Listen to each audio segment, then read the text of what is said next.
Hello, my name's John Fitzmaurice. I'm a gas turbine controls engineer, and I want to do some mathematical simulations of gas turbine controls. Um, this could be useful for students, for engineers who work on controls, for operators to understand it. So I'm going to base um, my model on this paper here by William Rowen in 1992. It's 92 GT22. So he was the manager of controls engineering for the General Electric gas turbine department back in the old days. So he wrote this paper when they start using single shaft gas turbines like the frame 7 and the frame 5 single shaft to drive large load compressors. A large load compressor, if you go on temperature control and then continue to load the compressor, your speed will decay. And then they would have other things happen, like IGVs would close, and so they would lose power when they needed more power as they went past temperature control. So he built this math model. Now, I'm not going to use the complete math model. I'm only using speed control. And I'm doing it really more for a generator, but isochronous at this point. Maybe at some later point I'll try to do a governor that's droop, but for now it's isochronous.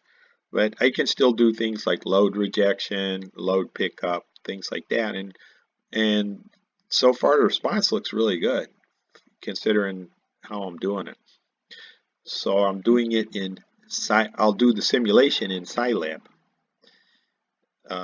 Right now this video is just going through the William Rowen's paper to give you an introduction of what we're going to do.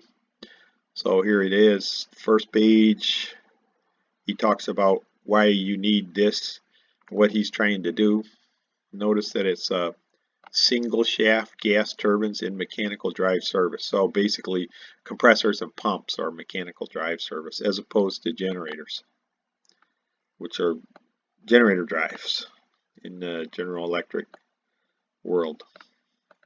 Okay, now here's a very good point right here, this paragraph.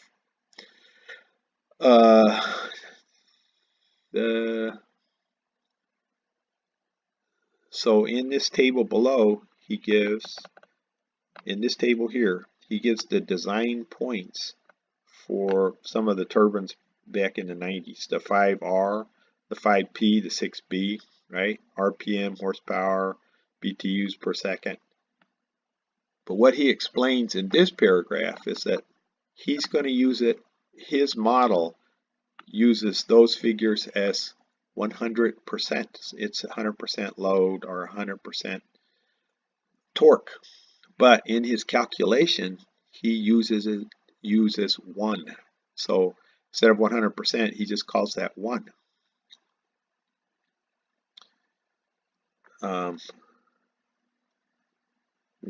One per unit. Here it goes. 1 per unit values utilizing throughout the balance of this paper. So it's just easier to use 1 than 100, or to use the original units, because then you have to keep converting between units, and so he just calls all these 100% 1, and it leads to a easy symmetry because 100% speed is 1, 100% open valve is 1, 100% load is 1, and so you can see that as your load approaches 1, your gas control valve, your gas system should be near 1 too, and your speed, because it's a generator drive, and we're using an isochronous control, should stay at 1.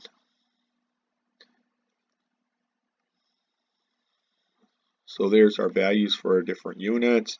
Here's a picture of a gas turbine.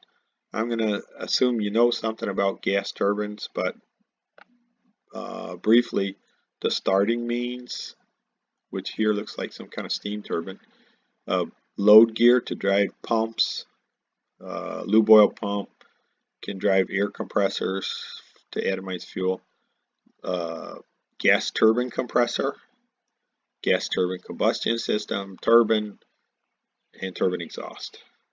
Simple cycle gas turbine. Then he talks about control system representation. He talks about the four control loops of a gas turbine control system: startup, acceleration, temperature, and speed. I'm only doing speed. And his startup and mine don't include, his control system, his model doesn't include a startup, and neither does mine. Whoops. We'll keep going here. And here's the system. Oh my gosh. So first thing is these are transfer functions and Laplace transforms. So these are actually easy to solve now in something like math lab or scilab. In the old days, in my days, you would have had to punch each point into your calculator and plot it on a piece of paper. So you could, doing one iteration of something like this is all day. Now you punch it into scilab and hit run and it solves it for you. So it's unbelievable power that we have now. Starting right here, ramp up and down. This is what the operator does. He changes the set point. So nothing else in here is an operator function in the real world. Okay, now the rest of this is automatic controls and models of the turbine. This is his model for the speed governor. In my first model of speed control here, I just used P and ID for speed governor for isochronous. I don't have a strong math background to be able to understand how this transfer function does control. Okay, whereas PID, I know what P, I, and D are, and I can adjust them. Plus, I have some old samples from various jobs in the past. A low select. So here's acceleration, fuel, speed. This every control system you ever work on has a low select value. Back in Mark 1 and 2 days, it used to be the lights on front of the panel would tell you which one was in control. Fuel limits. So I didn't put that in my first model, but it's okay. So I can go to 100. I can go to a 1.1 fuel or 1.2 because I just haven't put this in the math model. Node 5.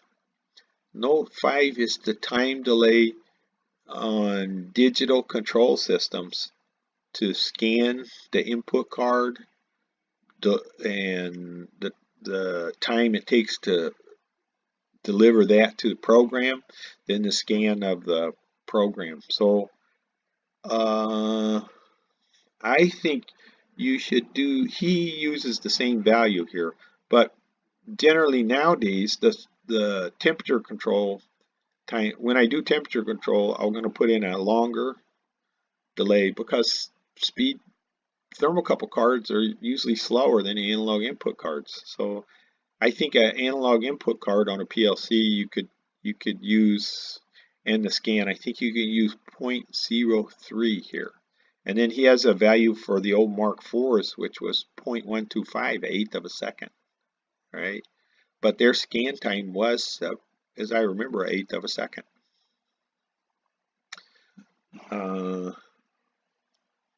Okay. And then also you can see what happens if someone doesn't get the scan time right, or there's some kind of delay in reading the field devices. This section is the fuel.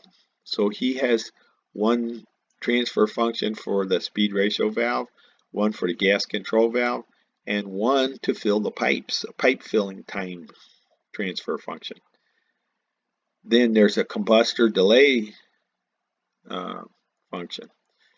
If you come up here, this is like a turbine expansion delay, and then let's go down this way. The turbine expansion delay. Then as you come down here, he calculates torque. He adds turbine torque to load torque. Then he has a constant here, which is the ramp rate when, for instance, you first do a load rejection. There's the speed increases really fast. That's that slope, and it's drawn out to how long would it take the speed to double if you use the rate when you just open a breaker under a load. So that's actually in some literature I have about steam turbines too. They use this same concept. So it seems like this has been a GE concept forever and ever. Okay. So anyway, then now you have your rotor speed. Then he differentiates it for acceleration control, and then the speed goes back to the summing junction back here. Okay, then what he has, I'm going to simplify this, and I'll show you where how I did it, because he does it on the next page. But it's nice to go through all this to understand how he models things. Then here, this F1 calculation is turbine temperature. He takes turbine temperature and he generates Tx, which is the exhaust temperature, through another division between these. It's in a calculation of his. So then he has the radiation shield delay. The radiation shield slows down the reaction of the thermocouple, but 80% of the hot gas value goes straight to the thermocouple itself delay. But there's also a smaller delay due to the radiation shield, which is thicker metal and stays cold a little bit longer, right? So that's that slower delay. And then this one is an actual faster delay, but it's after the slow delay of the radiation shield.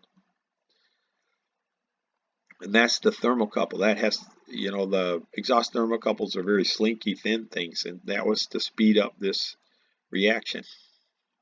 Then there's another note 5 where the thermocouple goes into the control system, and then here's his fuel temperature control regulator. So the governor for fuel, it comes in here. He also has IGV control and a fuel override bias, which I don't fully understand what he's saying there, unless it's just a manual VCR, FSR, VCE. It's called different things over the years. So here's our notes on the previous diagram. So I am only using turbine torque, number 8. I took a constant out of this table. I'm doing a P. I use tau CD, which is 0.1 for the turbine constant. And note here, fuel limits typically are max equal 1.0, min equal 0.15, which I take to be flame out, because no load is equal to 0.2. So that's full speed, no load is 0.2. Rated load is 0.8. But remember, you always size a little over your rated, because in fact they have peak, and some of them have a, what did they call it again? Peak and double duty peak or something. They had peak and peak. I forget what they called the second peak on some units.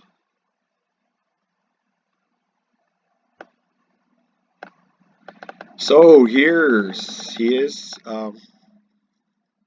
simplified model. So what did he do? He took out acceleration control. He still has temperature control, but he doesn't have IGV control. He he combined all the three gas transfer functions into one. He has a turbine constant, a turbine transfer function, and a calculation of torque. This is still the same load torque, and your constant for rotor acceleration. And that's I developed a model based on this. So some of the constants I got from this document, and some from a Indian grad student who has something on the internet, and he has a bunch of constants for these that Bill Rowen didn't seem to want to share for some reason, like this tau 1 right here. He doesn't. I can't find it in this document. So that's all for now. Next, I'm going to show you how I modified this for what I did. For the one I did, one thing I did was I used a P and ID here instead of this governor set point. I don't understand the transfer function well enough, but I do understand PID. I'm a field engineer. I'm used to adjusting PID, proportional integral derivative, and that was never. I've never dealt with that as a transfer function, so I don't know how to do it. But that's all for another video. Thank you very much. I hope you found this useful, and we'll go to the next one.